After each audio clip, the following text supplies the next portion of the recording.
কব খোজা নাই অসমৰ এজন সাংসদে 15 দিন ইছলামাবাদত থকাৰ তথ্য অসম চৰকাৰৰ হাতত আছে ৰাইজৰ চকুৰ পৰা আঁতৰি পাঞ্জাবৰ আটাৰী বৰ্ডাৰ পোষ্টেদি এমপি গৰাকী পাকিস্তানত গৈছিল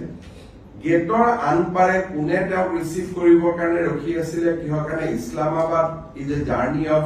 লং জাৰ্নি ফ্ৰম আটাৰী কোনে তেওঁক ইছলামাবাদলৈকে লৈ গ'ল আৰু তাত কি কৰি আছিল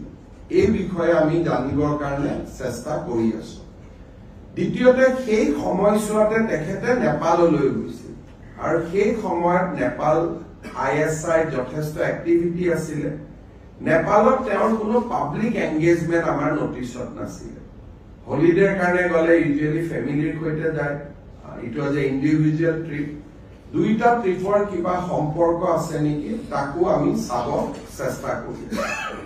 তৃতীয়তে তেখেতৰ পত্নী পাকিস্তানত কাম কৰিছিল তেখেত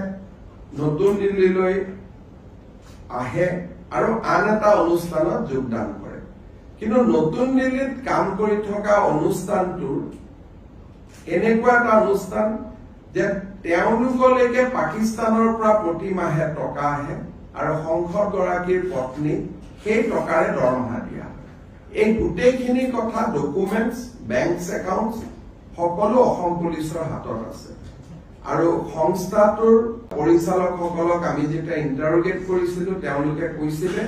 যে এই ব্যক্তিগৰাকীক চাকৰিত লোৱাৰ আমাৰ কোনো প্ৰয়োজনীয়তা নাছিল সেইকাৰণে আমি কোনো টকা খৰচ কৰিব খোজা নাছিলো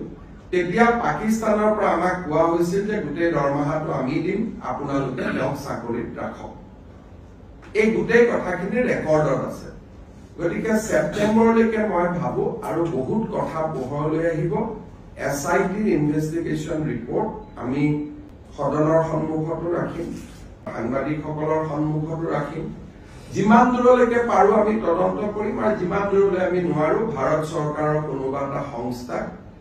ফাৰ্ডাৰ তদন্তৰ আমি দায়িত্ব হয়তো দিবলগীয়া হ'ব পাৰে এই গোটেই প্ৰক্ৰিয়াটোত কোনোবা ৰাজনৈতিকভাৱে সহায় কৰিছিল নেকি মই ক্ষেত্ৰতে কোনে তেওঁ নিজেই তেওঁ ৰাজনীতি কৰা মানুহ তেওঁ কোনে সহায় কৰিব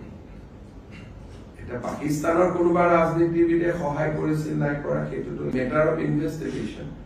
আৰু মই জানো মই নিশ্চিত যে কংগ্ৰেছ দলকো তেওঁ এই গোটেই কথাটো জনোৱা নাই গতিকে ইয়াত মই বাকী কোনো কংগ্ৰেছ লিডাৰক টানিব খোজা নাই